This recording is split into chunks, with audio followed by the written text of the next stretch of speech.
What happened to Guild Wars 2? Given how much I used to have all kinds of nice things to say about that game back in the day, I'd say this is definitely something we should talk about.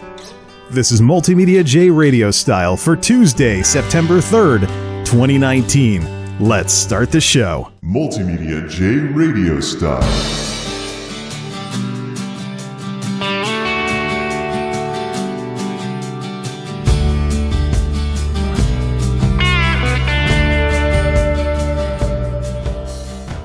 Well, in the midst of this renaissance of video game commentary on this channel, there is one game that has kind of slipped under the radar, and that is Guild Wars 2. If you've been following this channel, you probably are wondering why. Because earlier in the decade, when Guild Wars 2 came out, I was a huge fan of the game, and I couldn't stop talking about it. I liked the innovation. I liked that the ArenaNet team was daring to try new things. I liked that ArenaNet wanted to move forward and not just have a game like the original Guild Wars, which reminded me very much of those milquetoast AOR bands, album-oriented rock, for those of you that don't know the radio lingo. Basically, before Nickelback ruined the genre, at least from some people's perspective, there would be AOR, album-oriented rock bands, that people would listen to in between whatever the trends were in music. So when people got sick of whatever they were into last, and before they found the next big thing to really get into, they'd listen to some milquetoast album-oriented rock bands in the meantime, and sales of those bands' albums would go up whenever there wasn't some kind of big fad or trend going on with music. I think Nickelback probably ran that into the ground to the point where it probably doesn't happen anymore. But it used to be a thing back in the 2000s, and that used to be my attitude towards the original Guild Wars, and I wasn't the only one who thought that of the original Guild Wars game that came out in 2005. In my early World of Warcraft days in WoW and Burning Vanilla and Burning Crusade, I had some folks I played that game with that referred to Guild Wars as Kmart WoW. So, dated reference, definitely, but basically it was the game you played when you were sick of everything else. So in between being into one game or another, you'd play some Guild Wars. Guild Wars 2 looked to move beyond that, and by and large, I would say they've succeeded. Guild Wars 2 has its own identity. Tyria is a world with stuff going on, a little bit of world difficulty, which is a tall order in some MMOs these days, and it's definitely a game that's worth getting into, but nowadays, it just feels like it's an oh how the mighty has fallen type situation, at least from a technical perspective. The picture that we're using today is a screenshot of the VIP lounge in Amnoon, in the city of Amnoon, in the Amnoon Oasis, in the Path of Fire expansion. I don't know what this card table is or anything. It wasn't there the last time I played this game on a regular basis. I don't know if there's some mini game or something, or if it's just for decoration because it's a VIP lounge. But as much as I used to say all kinds of nice things about Guild Wars 2 earlier in the decade, closer to when it came out, and when the expansions came out and stuff like that, nowadays it is definitely the underdog MMO. Not because of a lack of innovation. The ArenaNet team definitely did a good job with the mount system and designing zones to work with mounts and gliding and all the various masteries that are available. But on the technical side of things, it is the worst performing MMO that I play. Absolutely the worst. It is the least reliable when it comes to being able to play in a solid 1080-60. The minute there is anything going on the screen, or there's turning around, loading, things like that, even though I'm running this on the same SSD as my other big MMOs, you still get stuttering, you'll still get stuttering, frame drops, and you'll drop down towards 30 FPS in any kind of populated area.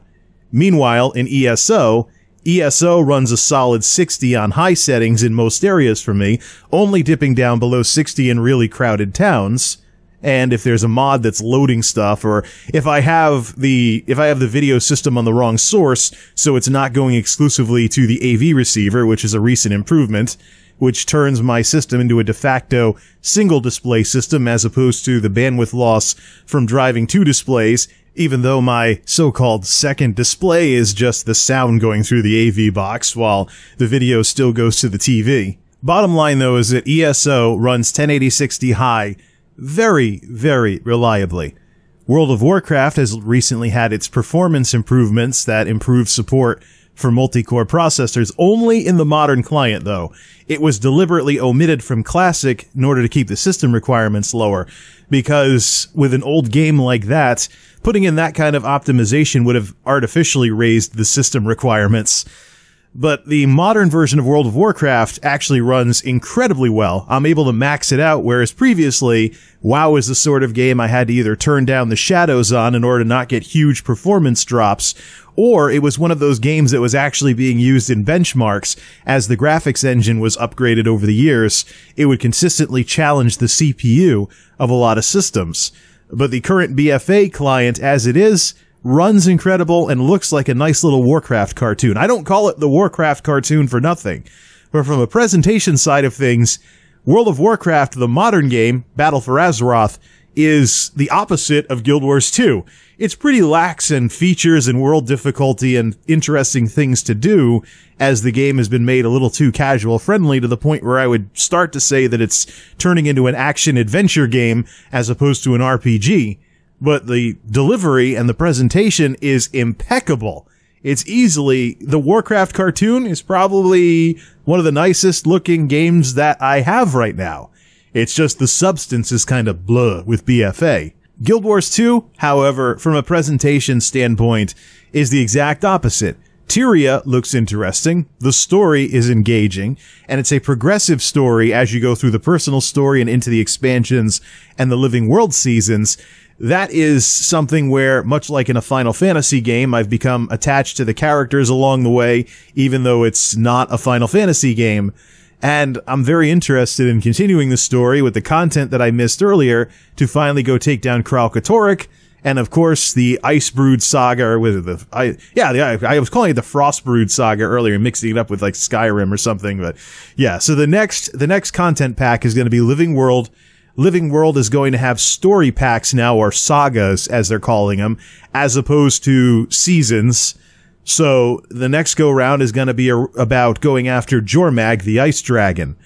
So there's content, and as I found out recently with trying to go through the game, and the world still has an element of danger to it, so you still have to be careful what you do. Don't go, even if you're a valiant hero, don't go running headfirst into a bunch of forged or something like that, because they can still beat you up if you don't plan things out properly or handle your build and abilities correctly. You know, you can still get crushed pretty easily. It's not a total cakewalk or anything of that sort, like the theme park MMOs, as they're called. But the presentation side of things is just a total eyesore, and it's gonna get worse. World of Warcraft has improved its performance. ESO is on deck to improve its performance. And this game is still running DirectX 9. Sadly, if you go onto the Guild Wars 2 forums, there are actually some fanboys that'll fight this tooth and nail. But the truth remains, when you get a better perspective on things, you see things for the way they really are, and not the way the game's never-ending defenders would want you to think. All I have to do is fire up some other games to see where Guild Wars 2 comes up short, and that is 100% in the technical side of things. I've read the arguments and the discussions about the whole thing with, well, the problem with Guild Wars 2 and DirectX 9, the bottleneck is not actually the graphics part of it. The bottleneck is actually how the CPU hands stuff off to the bottom line. It's still bottlenecked. And the performance suffers, and therefore the presentation suffers. The other games don't have this. And so if another game like ESO has a somewhat more interesting story to it, and of course, who could forget, I've certainly brought this up plenty of times, there is no greater game out there right now in terms of supporting player freedom and the ability to do what you want when you want in an MMO than ESO. So there's definitely things that need to be improved to make this game a little more interesting to a wider group of people over in Guild Wars 2 land. And let's make no mistake about it. From an administrative side of things, ArenaNet is struggling. There were layoffs earlier in the year, and some of the affected folks on the team there were some longtime names of folks that had been with ArenaNet for many years, sometimes going back to the original Guild Wars.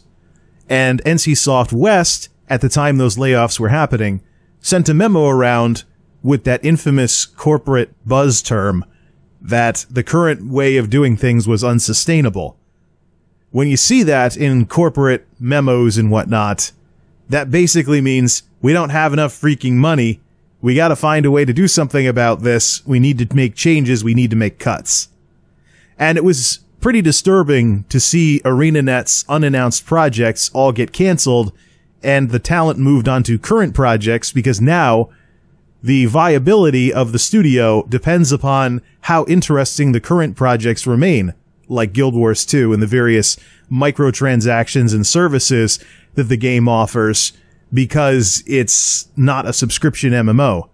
Matter of fact, it's definitely Kmart WoW, as my buddies back in the day would have called it, in the sense of the original game went free to play, and they've redone the expansions so that you only buy one of them in order to unlock all the expansion content.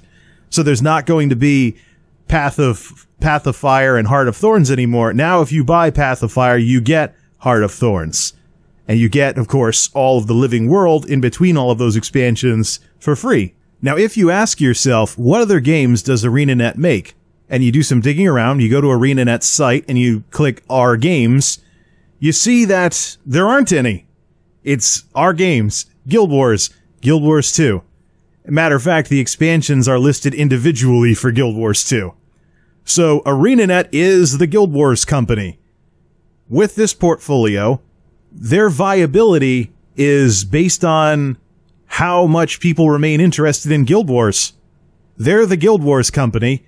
They are made or broken by Guild Wars. That's their one and only card on the table. If the unannounced projects at the time were all canceled, that means all that's there is what we know, and all that's there is Guild Wars.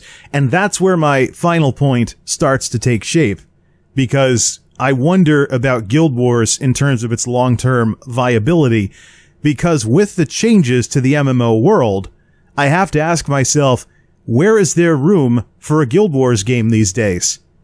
Every single Guild Wars game that has ever existed was a reaction to the genre-defining dominant MMO of its respective MMO generation. Guild Wars, the original game, was a response to the first generation of MMOs with all the grinding and all the stuff that you saw back in the EverQuest era. It was so anti-MMO back in its day that people trying to play it nowadays won't even think it ever was a response to MMOs. And the literature at the time referred to it as a CORPG, Cooperative Online RPG, because they didn't even want to be known as an MMO. That changed, of course, when Guild Wars 2 came out, and Guild Wars 2 was a response to the second generation of MMOs, World of Warcraft. Around the time the game was coming out in 2012, WoW was in Mists of Pandaria, and Guild Wars 2 was pretty innovative, doing all kinds of things that the Play It Safe folks at Blizzard weren't doing. That's no longer the case. A lot of the innovative features that Guild Wars 2 brought into the discussion on these games can now be found in other games like ESO and World of Warcraft even, such as world scaling. And of course, one of the big problems in MMOs at the time Guild Wars 2 was coming out was if you were in the outdoor world and you saw another player, chances are they were bad news for you, because they'd be going after the same mobs as you, they'd be taking your quest mobs, they'd be taking your outdoor world treasure, they'd be taking your mining nodes, and Guild Wars 2 was deliberately developed, sometimes to the extent of being synthetic. Like, for example, someone can mine a node and it doesn't disappear until you mine it, in order to get around this problem and fix the issue of, in a so-called massively multiplayer online RPG, seeing other players in this massively multiplayer world was a bad thing instead of a good thing. And so now we have things like mob tag sharing and other stuff along those lines that you'll see in other games as a result of all of this. To varying degrees. It's not to say that Elder Scrolls and Warcraft have copied Guild Wars 2 verbatim. They've all tried things their own way, but some of the things that you see, like level scaling and whatnot, even in Star Wars The Old Republic, yeah, you would have seen this in Guild Wars 2 first. Today, though, with the third generation of MMOs, a lot of the more recent features that have now become standardized were introduced by Guild Wars 2. So, what would Guild Wars 3 be responding to? Guild Wars 2? Because that's where these ideas originated that have moved away from what Guild Wars, that have moved the MMO world away from what Guild Wars 2 was responding to. Plus, World of Warcraft is nothing like it used to be. There really is no dominant MMO anymore. They all have their ups and downs, and they're all trying their own things. To the extent that, as I predicted back around the time Guild Wars 2 was coming out, the MMO world has turned into pick what you want to play. And not necessarily, you don't play an MMO anymore because it's WoW. You pick it because you like wanting to be in the world of whatever the IP is. You'll play Star Wars The Old Republic because you like Star Wars. You'll play Elder Scrolls Online because you like Tamriel. You'll play World of Warcraft, either version, because you like Azeroth, as it was then or as it is now. You'll play Guild Wars 2 because you like Tyria. What we don't have is a world where this genre is EverQuest and all the games that want to be EverQuest, or World of Warcraft and all the games that want to be World of Warcraft. That kind of setup does not exist anymore. So where is there room for an anti-MMO in this new world? Where is there room for another Guild Wars game? Could there even be another Guild Wars game and have it be anywhere near as special as Guild Wars and Guild Wars 2 have been? I don't think that's possible. I wish the ArenaNet team all the luck in the world in getting this turned around, and they could probably turn quite a bit of it around by working on the technical aspect of Guild Wars 2, as opposed to constantly bragging about all the content they're working on. But right now, if Guild Wars 2 is an anti-MMO, it's an anti-MMO for all the wrong reasons. It has interesting content and some innovative ideas, and they try to do stuff to make the world more interesting, but the presentation's not there. The exact opposite of Battle for Azeroth. Incredible presentation, but people very easily deconstructed things like the Azerite grind and other stuff that folks have been lampooning Blizzard over for the past year or so. Heck, Legion has gone from the Band-Aid expansion to the last good expansion among WoW players. The Icebrood Saga is an interesting idea, and maybe it'll be an interesting story, but ArenaNet needs to fix the technical side of their game. Let's face it. If you go to all the trouble to have a nice gaming PC, you're not doing that to end up with a console-like experience where you're constantly dropping down to 30 FPS because of the optimization of the code in a game or its lack of proper support for multi-core processors. Exactly the sort of thing that Guild Wars 2 would need in this day and age of hyper-threading and Ryzen, and how many cores are we up to now that people might be running on their systems these days? Definitely more than in 2012 when the game first came out. But just think about it. What would things be like if ArenaNet fixed the technical aspect of Guild Wars 2? What if they made it so that the game ran a far more consistent 60 FPS, even if it was still doing so in DirectX 9? A Guild Wars 2 game delivering a consistent 60 frames per second would have wonderful presentation and delivery, good performance, a compelling world, innovative features, a developer team that clearly cares about the player base, as we saw in the Icebrood Saga presentation, as well as a world with some difficulty to it, depending on where you go, where it isn't just a total face roll once you get past a certain gear point. Exactly the sort of things that people are hoping to become reacquainted with in classic WoW. With just some technical improvements, Guild Wars 2 could really steal a lot of these other games' thunder, especially when a lot of the annoying holdout features that are now part of the game, like mounts and raids, are now part of the game, and also there's going to be the shorter raids too, aka the strike missions as they're being called. But if Guild Wars 2 could solve its technical hiccups, they'd have one heck of a game on their hands in terms of stuff that MMO folks are looking for right now. Just look at how much people are getting into classic WoW. Now granted, some of this is going to be a bubble, some of this is a giant nostalgia trip, but there are some compelling things in classic WoW that the rest of the MMO world can take notice of. Like a world that is designed to actually make sense, instead of put a mob here, put a mob there. Like for example, the other day, I was in Westfall in classic WoW. I walked up to a barrel of milk behind a bandit house, and I took the milk out of the barrel. Immediately, I've got a whole bunch of bandits running after me all at once, and I had to get out of there. So they would have just beaten me to a pulp for taking the milk out of the barrel. You don't see that in modern WoW. And in some of these so-called theme park MMOs these days that are a little too much on the easy side, where, oh, let's run around and see the sights, and yeah, there's not much of a challenge, but look over there, there's this thing, and look over there, there's that thing. Guild Wars 2 has more of the opposite. People are complaining, well, I'm a pretty seasoned adventurer, and those bandits in this certain zone can still beat me to a pulp if I'm not careful. Why, ArenaNet? How come I can't face roll everything? But you see where I'm coming from with this? There's so much potential for Guild Wars 2. The question is, will ArenaNet, in the midst of their bravado about all the content they're making, work on the presentation so that this content isn't an ugly experience when it comes out? I would love to see Guild Wars 2 be one of the best looking and best playing MMOs out there. But as it stands right now, with the trouble that NCSoft West and ArenaNet have been going through and the technical hiccups that are in this game, I just don't see that happening. I would just hate to see a game that has long stood for innovation in this genre have to deal with a possible studio closure if the game kept struggling, largely due to how it presents itself.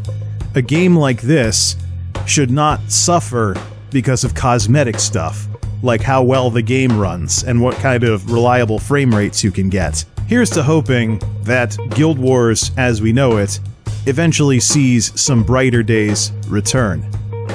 This is MultimediaJay, signing off. Thanks for stopping by.